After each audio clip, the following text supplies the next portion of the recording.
Revista Comunhão em áudio.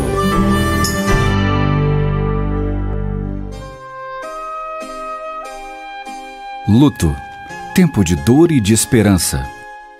Jesus suportou ser humilhado e crucificado, mas quando se deparou com o amigo Lázaro morto, chorou. Não era um sinal de fraqueza, nem de impotência diante da morte, mas sim a demonstração da humanidade de Cristo diante de um dos momentos mais doloridos para o ser humano, a passagem pelo luto. Ele pode durar dias e até anos, ser acompanhado de pranto, dor, culpa, revolta e de uma pergunta que talvez nunca seja respondida: por quê? Por que estou passando por isso? Por que o luto me alcançou? A morte é observada sob vários pontos de vista, mesmo no Brasil, nação cuja população é majoritariamente cristã. As culturas que formaram a nação trouxeram suas manifestações acerca do fim da vida. Africanos, asiáticos, europeus, indígenas, orientais, cada qual ao seu modo, e os brasileiros mantêm vivas tradições e crenças diferentes sobre a morte, que para uns é um deslumbramento e que para outros significa a derrota total, explicou Vilmar Diniz, pastor batista e professor de grego e exegese do Novo Testamento. O especialista ressaltou que para a ciência este é o caminho natural para todos os seres. É o cessar do pulso e a inatividade cardíaca e cerebral. Mas para o cristianismo não é um ponto final. A compreensão de que se trata de uma passagem, um momento de travessia, na crença de que a vida continuará de outra maneira, em uma outra condição espiritual. O pastor Charles, da Igreja Adventista do Sétimo Dia, faz coro: a morte é um estágio e não um fim em si mesmo. A promessa bíblica de Cristo é: eu sou a ressurreição e a vida. Quem crer em mim, ainda que morra, viverá. João 11:25, afirmou o líder ministerial, baseado nas palavras de Jesus para as irmãs de Lázaro, seu amigo, que havia morrido e o feito chorar. Os evangelhos declaram que aquele que está em Cristo, ao morrer, entrará em descanso eterno e terá uma existência sem fim e sem sofrimentos ao lado de Deus. As Escrituras Sagradas atestam sobre essa esperança, mas mesmo sabendo e confiando nesta verdade, não é fácil aceitar a morte. E como lidar com a dor quando a perda é de um filho primogênito de apenas 2 aninhos? Ou quando quem parte é o marido, em plena lua de mel? Ou ainda quando simplesmente a pessoa que vai embora sem abraços e despedidas é aquela que você amava? Não fomos feitos para morrer. Deus nos fez para vivermos eternamente. Gênesis 1, 26 a 28. O pecado mudou essa realidade, mas o maior desejo de Deus é nos restaurar ao plano original, ressaltou o pastor Charles. Um instante que muda tudo.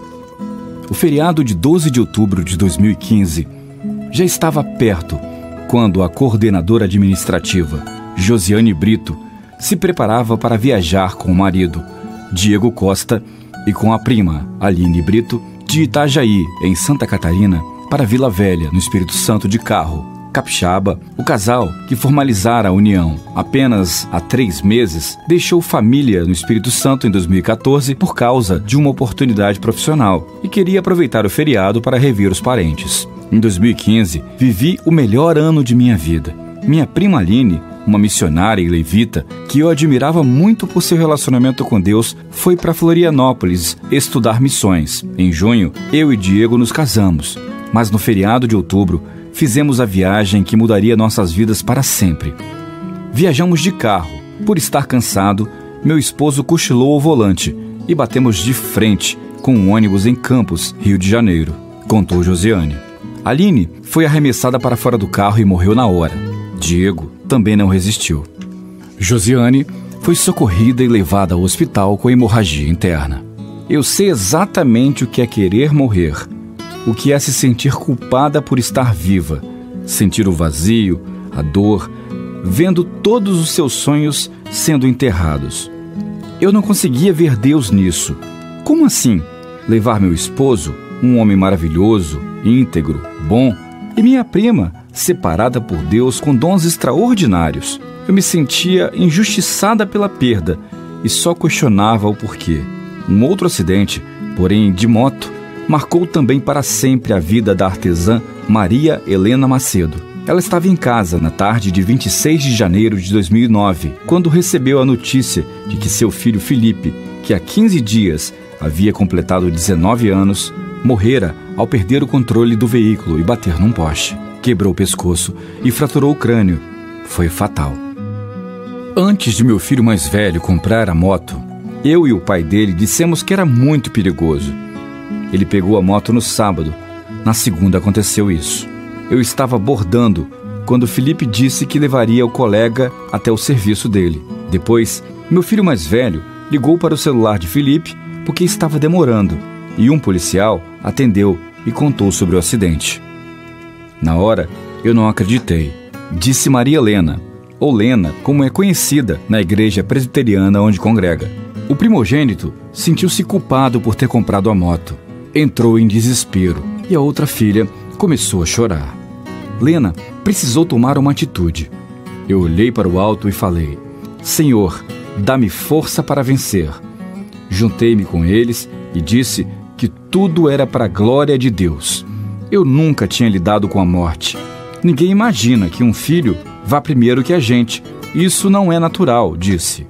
Reação parecida teve o marido de Lena. Meu esposo foi até o local, ajoelhou-se, levantou as mãos para o céu e lá mesmo agradeceu a Deus pelos 19 anos e 15 dias que Ele tinha nos dado o Felipe. Meu filho era presidente da União Presbiteriana dos Adolescentes. Tinha se dedicado para ser diácono na igreja, tocava no louvor. Sinto muita falta dele. A jornada do luto. O processo do luto pode se diferenciar de pessoa para pessoa. É individual e muito subjetivo. Quem se permite vivenciar esse processo o vive até dar sentido à sua perda. De posse desse sentido, consegue superar, mesmo que o que foi perdido ainda lhe falte, explicou a psicóloga Fabiana Maron. Não há um prazo definido para a passagem pelo luto, que pode durar dias e até anos, acrescentou. Estudiosos afirmam que o período saudável é de no máximo 2 anos. É imprescindível que a pessoa enlutada aceite e reconheça a perda e as emoções que a seguem. De posse desse conhecimento, ela poderá ressignificar seu mundo e seguir em frente. Nestes casos, o papel do psicólogo é de legitimar o sofrimento e a perda, pois muitos que passam por esses episódios escondem e até negam o baque. E neste momento é importante chorar e se deixar sofrer. O choro é um escape dado pelo Criador para extravasarmos, seja na extrema alegria, seja na dor profunda. Uma mãe ou um pai que ficam sem seus filhos repentinamente por acidentes ou situações similares tendem a sofrer por mais tempo do que alguém que perde um idoso no final natural da vida de um ser humano. Chorar e sofrer a dura realidade de uma separação é normal, mas quando vemos na morte um fim em si mesmo, isso traz duras consequências, frisou o pastor Charles. Passar pelo ritual do funeral também ajuda na aceitação. Segundo o pastor Vilmar, ver o corpo da pessoa que foi tão querida descer à sepultura dá uma sensação de trabalho cumprido, realizado.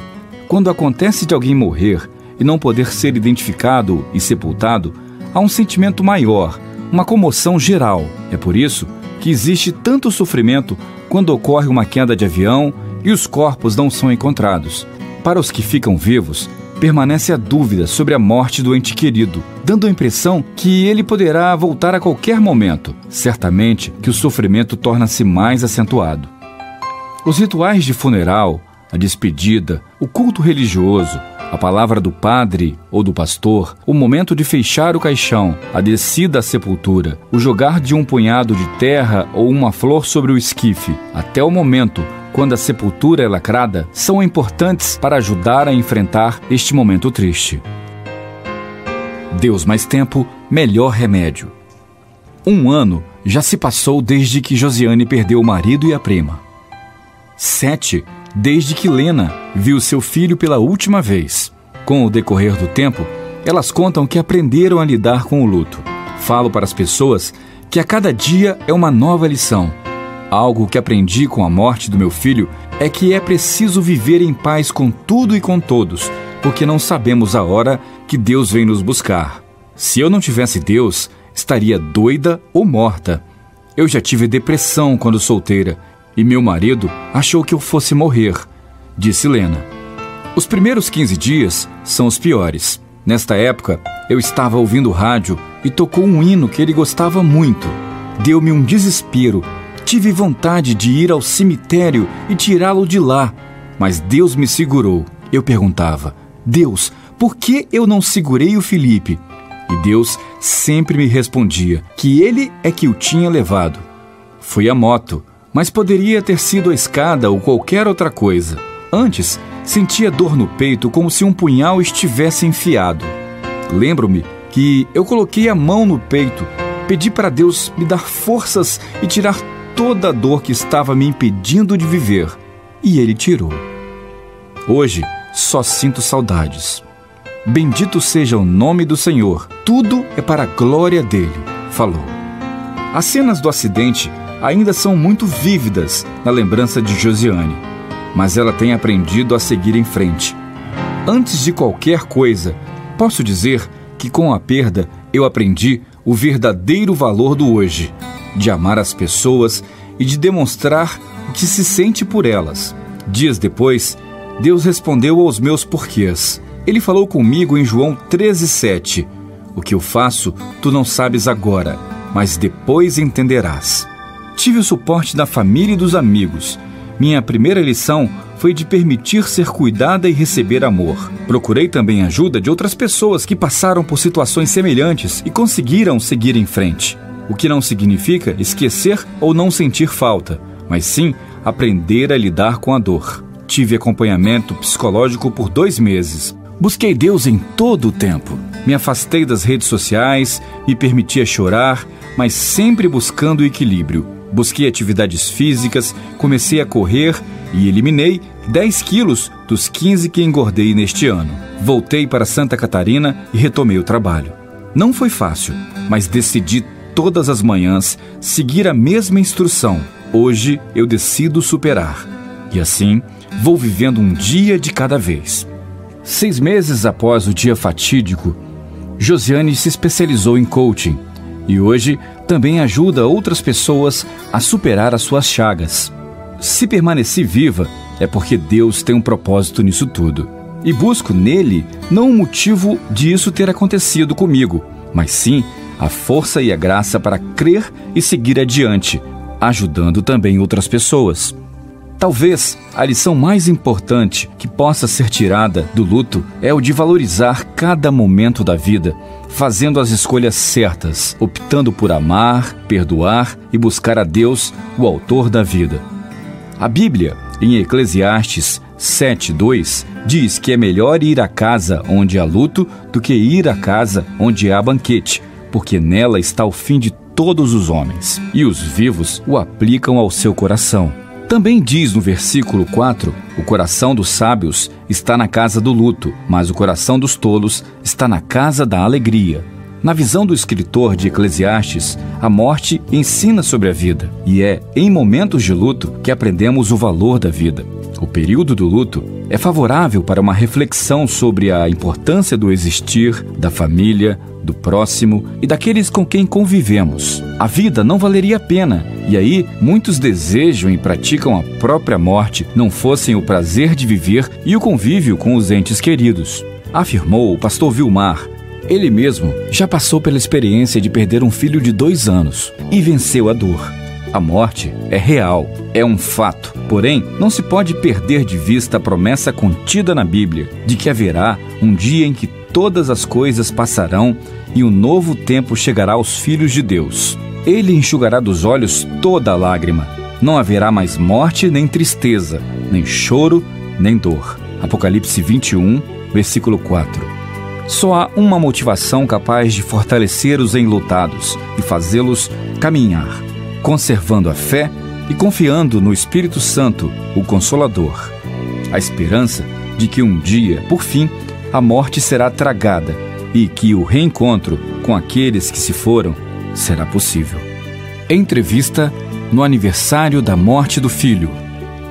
O pastor e professor Vilmar Diniz, que contribuiu para a realização desta matéria, foi entrevistado exatamente no dia em que se completaram 10 anos da perda do seu filho Joel, que morreu aos 2 anos e 10 meses após enfrentar 18 cirurgias, 3 infecções generalizadas, uma cirurgia no coração e uma endocardite. O óbito veio após um erro durante a aplicação de uma medicação que gerou um choque anafilático. Joel nasceu com má formação congênita e passou a maior parte de seu tempo de vida num hospital. Minha esposa, Luzinete Taylor, e eu perdemos um filho de 2 anos e 10 meses em 13 de outubro de 2006, há exatos 10 anos. Posso dizer que tudo foi muito difícil, principalmente para a mãe, que viu o menino morrer em seus braços. Depois do sepultamento, vieram os primeiros dias, o primeiro mês, o primeiro ano, e assim foi sendo contado o tempo. Não esquecemos o filho, mas as memórias são lembradas mais espaçadamente com o tempo, diz. Foi por acaso que Vilmar aceitou dar a entrevista, agendada com outro pastor que na hora não pôde atender. Nunca pensei em dar uma entrevista sobre luto nesta data tão marcante, mas fazer isso não trouxe nenhum sentimento ruim. Pelo contrário, só me faz lembrar coisas boas.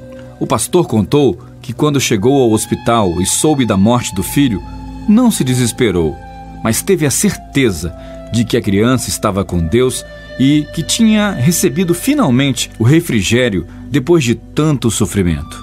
Nós ficamos tranquilos, com saudade, é claro, por sabermos que o sofrimento de Joel havia acabado. Nunca, em hipótese alguma, questionamos Deus, porque nós acreditamos que Ele pode transformar alguma coisa muito ruim em coisa boa. Deus é sempre bom, Deus é sempre amor, afirmou.